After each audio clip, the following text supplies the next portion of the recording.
আমি last week বলেছিলাম, যখন আমরা ঘুমিয়ে পড়ি ওই সময় আমরা জানি না যে আমাদের শরীরে কি হচ্ছে। ঘুমিয়ে পড়ে আছেন, তিলকাদি পুরো শুয়ে আছে, হ্যাঁ, রাত্রে একজন শত্রু এসে বেশি খ্রিস্টান খ্রিস্টান করে দাঁড়া বলে এক পেগ নিয়ে মুখে ঢুকিয়ে দিয়ে তুমি করে ঘুমের মধ্যে খেয়ে নিলে। এটা এখন কি হলো তুমি জানো? জানো না।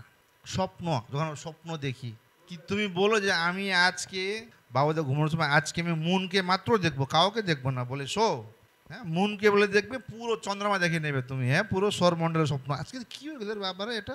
কারণ স্বপ্নতে আমাদের কন্ট্রোল থাকে থাকে না। তাই স্বপ্নতে কাউকে আপনি মার্ডার করে দিলেন বা কাউকে থাপ্পড়, যেরকম জুয়েলকে আমি ধুলাই দিচ্ছিলাম, কি করছি আমি? রাগ করছি। রাগ করা পাপ। ওই ইমোশনটাতে আমার শরীরে ঢুকলো না।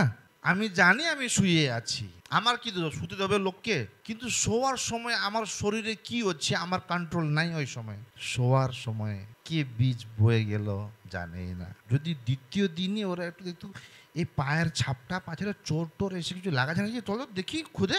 কিন্তু একদিন, 2 দিন, 1 মাস, 2 মাস দেখছে ভালো বীজ ছিল, ভালো বীজের সব রসগুলো, মলগুলো এই খারাপ বীজও পাচ্ছে।